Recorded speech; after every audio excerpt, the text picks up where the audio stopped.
Grahame Morris. Thank you very much, Madam Deputy Speaker. I'm really pleased to be able to speak in this debate today. It's a matter of some concern because today universal credit is actually being rolled out in the Easington constituency. Mine's one of, I believe it's 45 areas across the country where universal credit's being rolled out.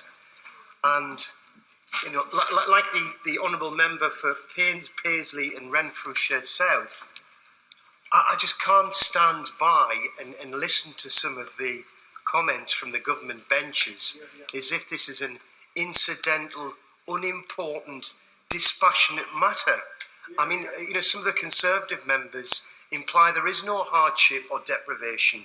Well, walk a week in my shoes. Come to Hordern, come to Easington, come to the food banks. Well, have you seen Daniel Blake? I think, you know, if you've never lived it, it's instructive to try and understand what digital by default means. And I heard a former minister say, you know, what a wonderful thing it is to incentivise people for work because many job applications have to be made online. Absolutely true. But the fundamental difference with universal credit is, in order to remain live, the application has to be updated on a daily basis using a smartphone or a PC. And many of my constituents do not have access to PCs and smartphones. Many of them come to my office begging for food vouchers. I'm only allowed to give 3.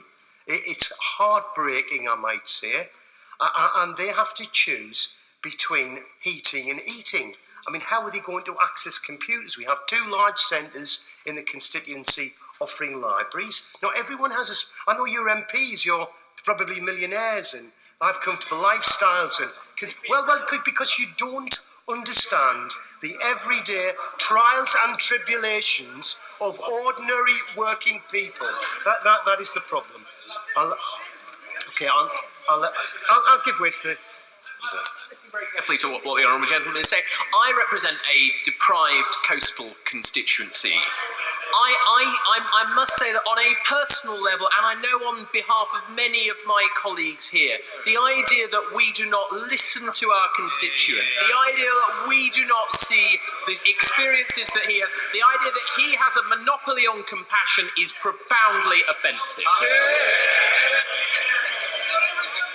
I think the problem is it's lack of understanding on the part of members on the government benches, because what we're doing quite calmly and rationally is putting a solution forward to pause and fix this problem with the rollout.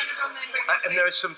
I'll give way one more time. The honourable member for Grahame, does he remember? Not so long ago, the former Department of Work and Pensions Minister said that he himself could afford to live on benefits of however much per week. Does he reckon that anyone on those government benches would be able to live on thin air for the next 6 to 12 weeks whilst they roll out universal credit? Exactly. Well, I do recall those.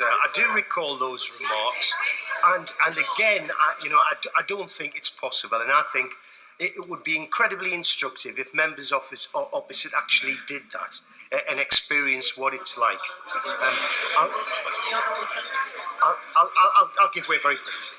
Does the honourable gentleman share my concern, and I'm sure the concern of many members in this chamber who are due to face rollout in November or towards the end of November, that we may have constituents with no money for food or heating through this coming Christmas and winter? That's precisely the point I'm trying to make, and I'm afraid I've been tempted away from the 3 things that I actually wanted to say by the heat of the moment. But I do think that this as currently constituted is going to penalise the poor, and it'll do nothing to resolve the underlying issues of low pay, housing costs, and insecure employment. I mean, in my constituency, for example, the Walker's Crisps factory is closing down the month before Christmas. A Conservative member said she had less than 300 unemployed in her constituency. I'll have more than 300 unemployed from one factory closure without all of the others. I want to mention in my constituency a tremendous initiative, the East Durham Trust, having to make food parcels because the Trestle Trust can't keep up with demand. They're currently raising money to cook food for people, because some poor people don't have access to cooking facilities. So they're having to provide this as well. So I want to encourage all the good people, not just on this side of the house, and not just in my area, but on the government benches, to donate to help organisations like the East Durham Trust. They're trying to raise £10,000, quite a modest sum, which would be matched by Comic Relief. I was at their 10th anniversary event, celebrating the achievements of the community and voluntary sector, a terrific event addressed by the Chief Exec of the East Durham Trust, Malcolm Fallow. And he spoke to me about a young boy he was attending the community barbecue set up to try and feed some of the most deprived and vulnerable families in the community of Peterlee that I represent. And this young boy put a burger in his pocket, and when the chief exec asked what he was doing, he said he was taking it home to feed his hungry sister. That is an indictment in 2017.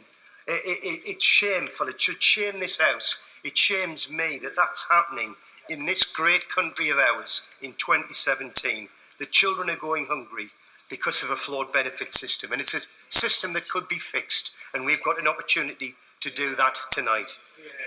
Communities like mine are being forced to create their own food banks to feed their neighbours because the current benefit system, I might say the PIP system as well, is not working.